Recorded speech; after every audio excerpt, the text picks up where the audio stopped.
Let's go! Yo guys, what's up? It's your boy Cool Man Bird, and on today's show I'm really excited because I finally get to do my review on NBA 2K21 Next Gen. Now, to some of my family and friends, I'm told that I come off as a 2K hater.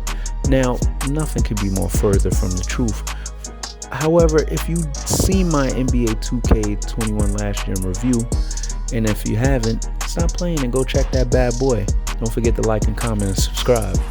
I did critique NBA 2K Last Gen rather harshly, but in my defense, it was because it didn't live up to the hype, nor did NBA 2K's predecessors. And despite my tough criticism, as I said many times, in a monetizing game world, I as a consumer, I want my money's worth, man. So should you. However, the good devs came through on the next gen version, and I must say I'm impressed. So with that being said, y'all know how we do it here at Certified Reviews. We use the 1 to 5 star rating method to tell you if the game's hot or not. So without further ado, let's get it going, Chief. NBA 2K is back, y'all. Whoa, hold up.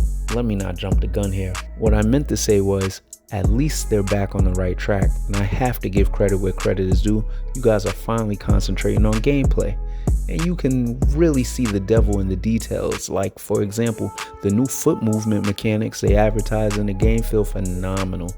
In last gen, the offensive and defensive system was so unbalanced.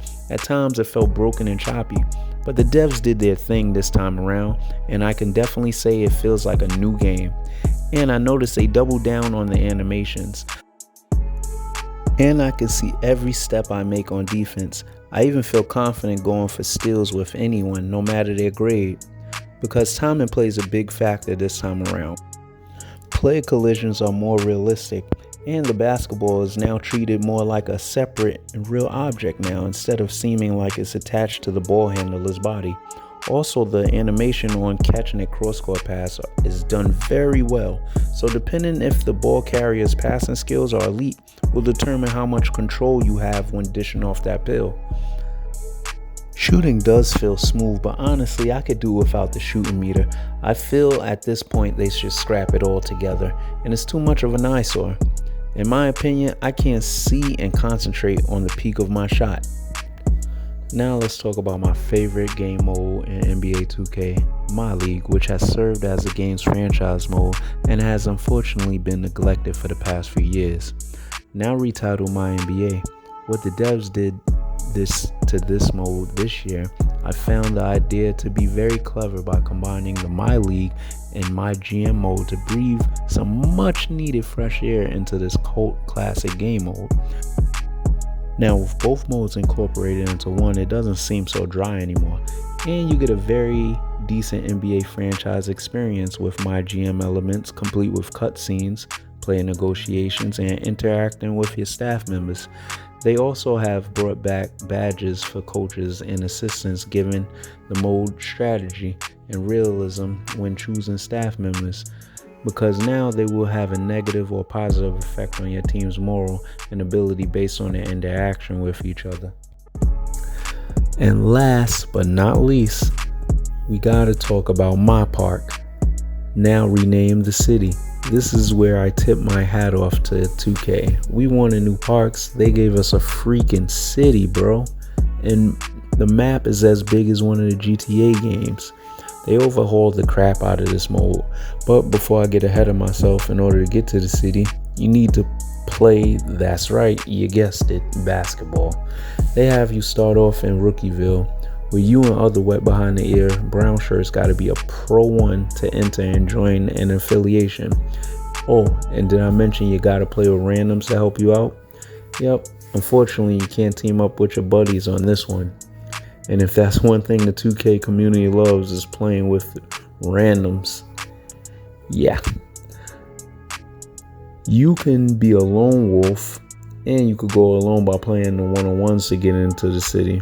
But I have to admit, this is a great creative idea by the devs, and it solves the issues of being a low overall and not being able to play or find a game, because in past 2Ks people avoided you in the park like the plague because you had a low overall. So good job to 2K. And to some of you in the 2K community, y'all gotta understand, not everybody has the option to throw money at the game to get a high overall. Some guys ain't got it, and they gotta grind and level up, which is okay. So show some love to a brown shirt and let them play with you, man. Maybe 2K needs a brown shirt appreciation day. After reaching Pro 1, you are then allowed to enter this big, beautiful city. And what a beautiful city it is. From its tall skyscrapers to its beautiful sunsets. This city is awesome and full of life. And if you feel overwhelmed by the massive size of the map, don't fret, because NBA 2K was generous enough to toss us a free skateboard to get around. Moving along, there are 4 park affiliations: the Vipers, the Knights, the Beast, and the Wildcats, all with their own distinct and unique boroughs. And each of them have their own mayor as representatives. And I know what some of you guys are asking, cool man, what the heck are mayors and what purpose do they serve? Good question. Well, mayors are actually content creators, which you guys like myself are fans of, and they are tasked with being responsible for designing your affiliated courts, your uniforms, even the music playlists that you play throughout the affiliation region. They stay in office for 6 weeks. You're then allowed to vote for someone new to step in and take over. This is an awesome idea because it allows the content creators to be the voice of the 2K community, and it makes the 2K community feel more involved with the changes of the region and the city. I for one think it's good fan service. Now, when I got in before I played any games, I had to jump on my skateboard and give myself a tour of the city, where first thing I seen was a shopping district for stores all in one place. I also ended up running into a monument of the late great, the Black Mamba himself, Kobe Bryant, paying homage to the legend.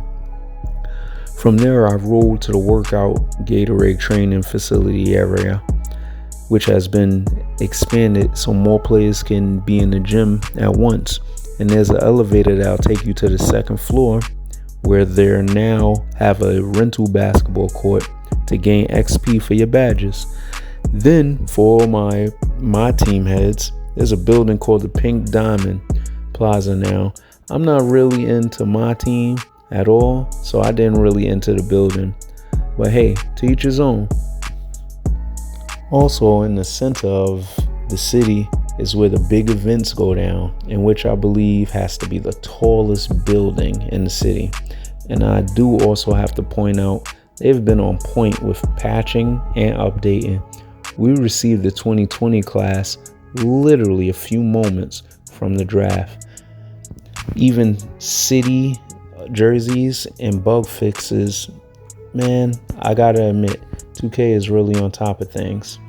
So in closing, I'm gonna have to rate NBA 2K21 Next Gen, drumroll please, 3.5 stars out of 5. As Ronnie said, compared to last gen, it's a whole new game, smoother gameplay.